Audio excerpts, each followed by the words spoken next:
Clay, congratulations. I mean, obviously you've been a part of some battles throughout your career, but this was another pretty insane one. So how are you feeling up there right now? I feel much better, man, once I was able to get my win back. And, man, he got me right in the gut with his big old Brazilian foot. It was funny. It was brutal. It was painful.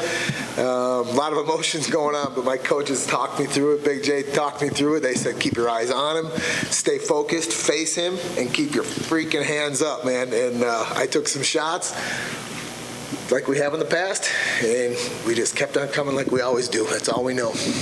I mean, we think of you with this never quit attitude, right? And this just the desire. But I mean, are you that hurt at the time where it's just like, even for you, it was difficult to keep going? Oh, I was literally laughing. I'm like, this is not how this year is supposed to end.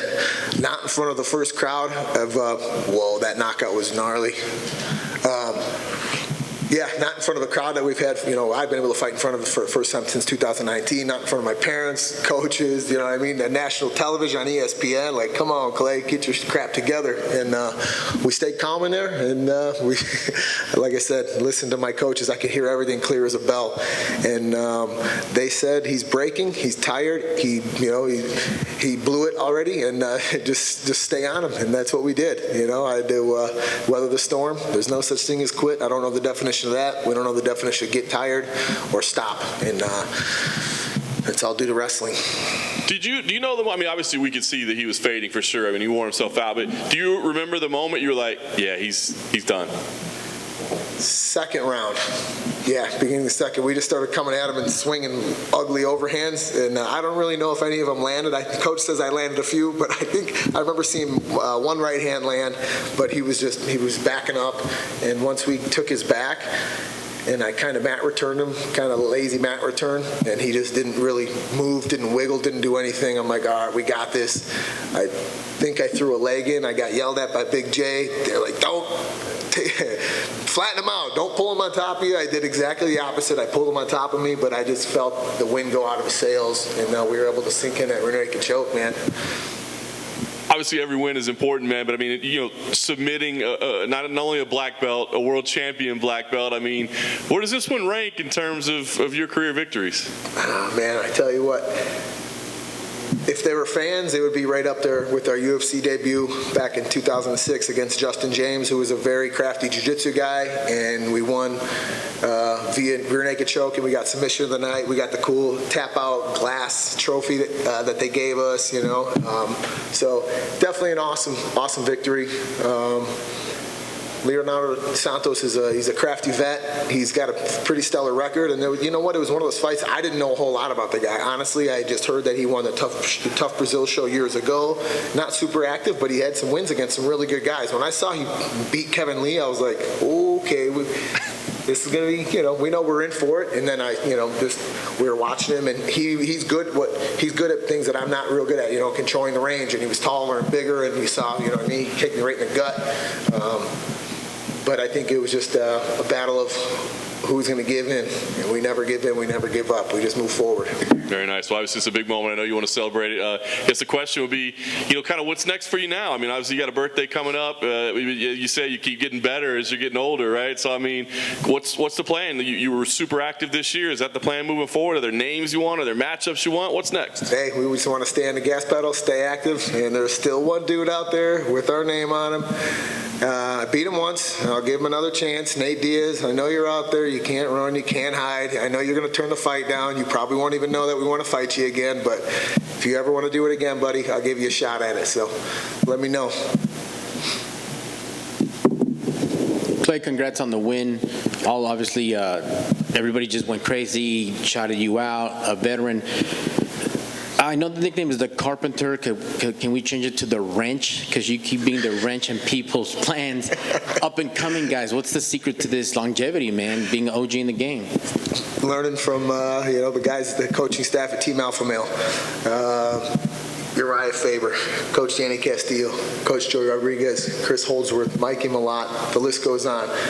Guillermo, our Muay Thai coach, so many guys that have been, so key, in our growth and in our success. We've stumbled in the cage a bunch of times, but I've been with them now since 2015 or 16 and just putting in full camps with them, and we continue to improve. They believe in me, I believe in the system, and it's true. You can teach an old dog new tricks. I feel like a 21-year-old wrecking machine, especially being around guys, in the gym, like a Darren Elkins, a Josh Emmett, a Cody Garbrandt, Andre Feely, so many guys that I'm probably forgetting the name. Josh Emmett. These guys that are just, and those are some of the older guys in the gym that keep, just defying the odds and keep coming up with big wins. So I get to train with them daily, and the stable of guys that we have. If I can't keep up with the young bucks at Team Alpha Male, then I'm in trouble. So I know we got the pedigree in the room to just keep getting better. So that's what I dedicate it to. Excellent, man. Thank you for that. And give us a little gem. You've been matched up with everybody, anybody, and I'm sure there's other guys who will say, why am I being up against this dude on the main card? It should be a different ranking. I'm not really liking this look. But from Anthony Pettis, who you spoiled his debut, to tonight, how do you put that to the side and just focus on your game plan and not let the hype of someone else, mess with your fight game? Like I said, I owe it all to wrestling. The sport doesn't owe me anything. I owe the sport of wrestling everything, and that's what always keeps us in the fight, no matter what. And we'll fight anybody. They know that. I'm not sure how Gritzmacher did tonight, but does anyone know? Lost. Bummer. I don't know. I was going to see if they wanted to do like a matchup of the ugliest guys in the UFC, the two ugliest cavemen. So if he wants to do that one, we can do that. But I don't know how they are against pairing up, the guy that got his hand raised against the guy that didn't. But I think it's good timing. So I've always liked that fight. He's fun to watch. He looks like me. He's got a little more hair than I do. So, maybe we can get that one in the books, in the future, or the guy that he fought. So I'm up for whoever. Sounds good, man. Continue, and thank you, sir. Thank you. Appreciate it. Hey, Clay, at the end, you're telling the camera guy, pan over to my parents, my brother. You're holding a ring. You had some of us guessing, is he going to propose? What is he going to do?